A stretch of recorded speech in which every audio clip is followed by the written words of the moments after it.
Hello students, study ওয়ার্ল্ডের পক্ষ থেকে তোমাদের সকলকে স্বাগত জানাই। আজকে আমার টপিক হচ্ছে একটি হিস্ট্রি সাবজেক্টের উপরে, এটা হচ্ছে ইন্দাস ভ্যালি সিভিলাইজেশন। ওকে, তো এই টপিকটি হিস্ট্রি একটি মেন টপিক। এছাড়াও এই টপিকটি তোমাদের গ্র্যাজুয়েশনেও খুব উপকারী এবং যারা চাকরির প্রিপারেশন করছো, যেমন বিভিন্ন সরকারি চাকরির প্রিপারেশন করছো, তাদের জন্য খুবই উপকারী একটি বিষয়। সো প্রথমে আমরা জেনে নেব ইন্দাস ভ্যালি সিভিলাইজেশন কি। The Indus Valley Civilization was an ancient civilization thriving along the Indus River and Ghaggar-Hakra River. Okay, the Indus Valley Civilization কি একটা ancient civilization যা ইন্দাস নদী এবং গাগরা-হাকরা রিভারের অন্তর্ভুক্ত ছিল। River in what is now in Pakistan and north western India. এখন এই রিভারটি পাকিস্তানে আছে এবং নর্থ ওয়েস্টার্ন ইন্ডিয়ার মধ্যে অন্তর্গত আছে। ওকে, among other names for this civilization is the Harappa civilization in reference to its first excavated city of Harappa. Okay, এছাড়াও আরেকটি সিভিলাইজেশনের কথা বলা হয় হরপ্পা সিভিলাইজেশন, যেটা সিটি অফ হরপ্পা নামে আমরা জানি। ওকে, an alternative term for the culture in Saraswati Sindhu civilization based on the fact that most of the Indus Valley sites have been found in the Ghaggar River. Alternative term বলতে গেলে কালচারালের যে আমাদের সরস্বতী সিন্ধু civilisation আছে, তো সেইখানের মধ্যে Indas valley সিভিলাইজেশনের কিছু sites আমরা দেখতে পাই এবং তা আমরা ঘাগরা রিভারের অন্তর্ভুক্ত বা এরিয়াতে আমরা কিন্তু সেটা লক্ষ্য করে থাকি। নেক্সট, সো এই একটি পয়েন্ট খুব ইম্পর্টেন্ট পয়েন্ট, এটা হচ্ছে আরবি দয়ারাম সাহানি ফার্স্ট ডিসকভার হরপ্পা সভ্যতা। ওকে, আরডি দয়ারাম সাহানি, এটা কিন্তু ইম্পর্টেন্ট কোশ্চেন। তিনি ফার্স্ট ডিসকভার করেছিল হরপ্পা আর রবি ইন, সালটা অবশ্যই মনে রাখবে, 1921, and RD Banerjee discover Mohenjo-daro or mound of death. It's a very important question. Mound of death K discover করেছে? তার নাম হবে আরডি ব্যানার্জি অন ইন্দাস। সালটা মনে রাখতে হবে 1922। Next, Sir John Marshall played a crucial role in both of this. Sir Marshall আর Sir John Marshall কিন্তু এই মহেঞ্জোদারো অ্যান্ড হরপ্পা সভ্যতার মধ্যে একটা ক্রুশিয়াল রোলে কিন্তু বিলংস করেছিল। Next point, Harappa civilization forms part of the proto-history of India and belongs to the Bronze Age.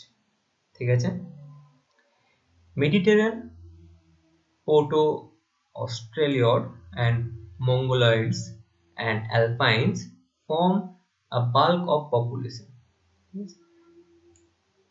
Mediterranean, ভূমধ্যসাগর এবং পোর্টো অস্ট্রেলিয়াড অ্যান্ড মঙ্গোলিডস এবং অ্যালপাইন্সে কিন্তু বাল্ক অফ পপুলেশন ক্রিয়েট হয়েছিল, but first two were more নিউমেরিয়াস।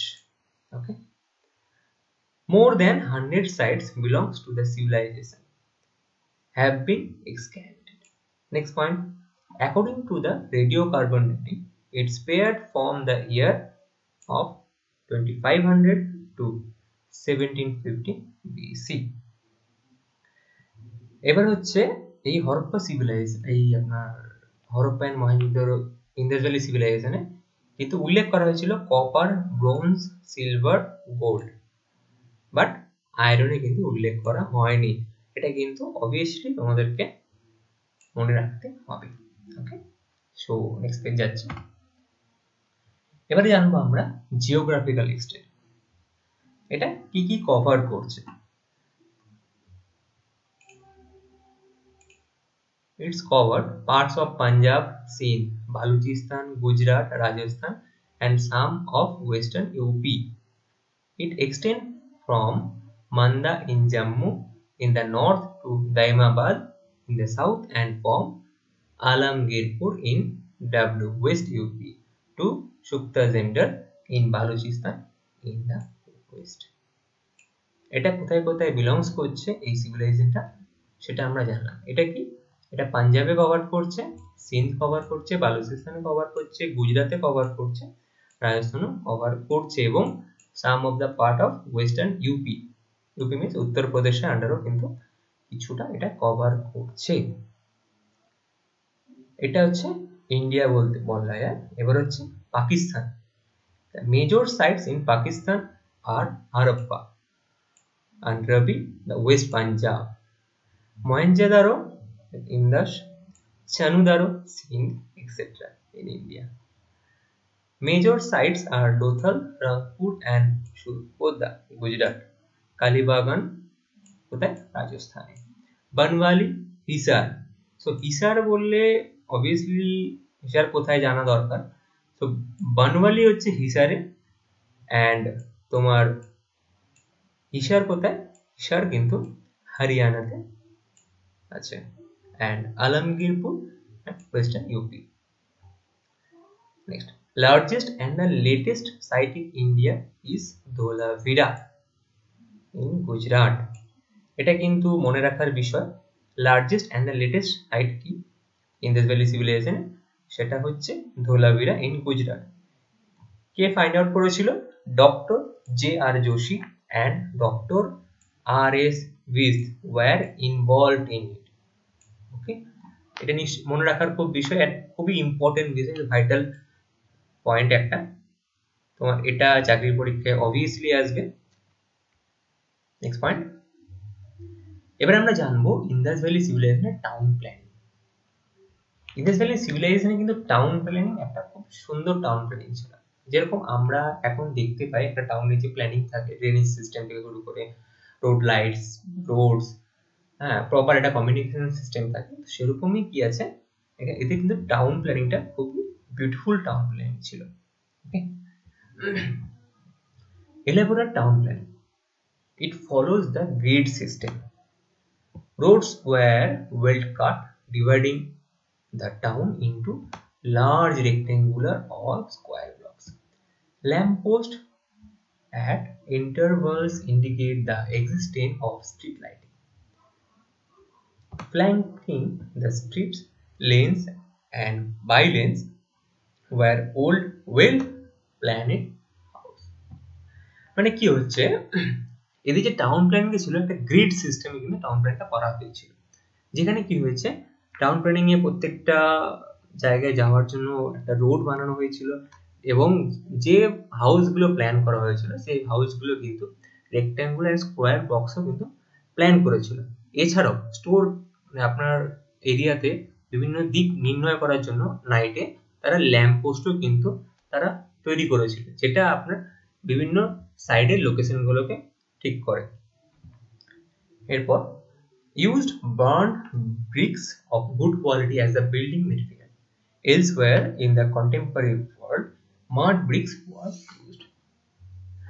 আমরা যেমন পোড়ায় ইট ব্যবহার করে থাকি, সেরকম কিন্তু ইন্দাস ভ্যালি সিভিলাইজেশনে তারাও কিন্তু এরকম পোড়া ইট ব্যবহার করত। এছাড়াও কিছু কিছু জায়গায় কাদা ইটও তারা ব্যবহার করেছে। Houses are often of 2 or more story, varied in size, but were quite monotonous, a square courtyard around which were a number of rooms. No window faced the streets. The houses had tiled bathrooms. তাদের হাউসে তারা কিন্তু টাইলড bathroom কিন্তু বানিয়েছিল, যখন আমরা এখন টাইলসের বাথরুম বানিয়ে থাকি বাড়িতে, তো সেরকমই তারা আর কি টাইলস বাথরুম বানিয়েছিল। এবং কি হয়েছিল, কোনো রুমই উইন্ডো তাদের স্ট্রিটের দিকে কিন্তু ফেসড ছিল না। Next point, good drainage system. Drains were made of mortar, lime and gypsum and covered with large brick slab for easy cleaning. Shows development sense of health and sanitation. এখন এই লকডাউনে, এখন করোনার এই ভাইরাসে আক্রান্ত, এটাই আমরা স্যানিটাইজেশনটা খুব ভালোভাবে আর কি খেয়াল করছি। তো সেই জায়গা থেকে তারা গুড ড্রেনেজ সিস্টেম কিন্তু তৈরি করেছিল এবং তাহা কি করেছিল, বিভিন্ন স্ল্যাব দিয়ে ঢাকা ছিল যাতে, এবং পুরো যে ড্রেনটি বানানো হয়েছিল তারা মোটর লাইন অ্যান্ড গিপসাম দিয়ে ইউজ করেছিল, কভারও করেছিল। এবং কেন কভার করেছিল? যাতে পরে সেটা তারা ক্লিন করতে পারে, এবং তারা ডেভেলপ করেছিল একটা sense of health and sanitization. Next point, the town were divided into 2 parts. এটা ইম্পর্টেন্ট পয়েন্ট। টাউনটা কত পার্টে বিভক্ত করা হয়েছিল বা বিভক্ত করা হয়েছিল? Upper part or citadel part, upper পার্টকে সিটাডেল পার্ট বলা হয়, এবং লোয়ার পার্টকে লোয়ার পার্টে কিন্তু বলা হয়। The citadel was an oblong artificial platform some 30 to 50 feet height and about 400 to 200 yards in area. It was enclosed by a thick 30-meter at crenelated mud brick wall. Okay. In citadel public buildings, granaries, important workshops and religious buildings were there. In lower part, people were used to live.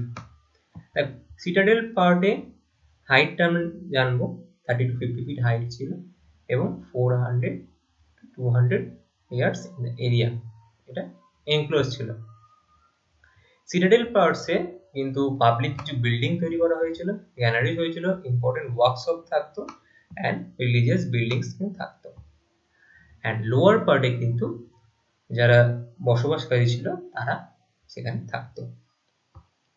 In Mohenjo-daro a big public path measuring by 12 meter by 7 meter and 2.4 meter deep has been found. Steps laid from either end to the surface with changing room alongside. It was probably used for ritual bathings. These are the main things and very very important. Very very important. Okay. খুবই important part.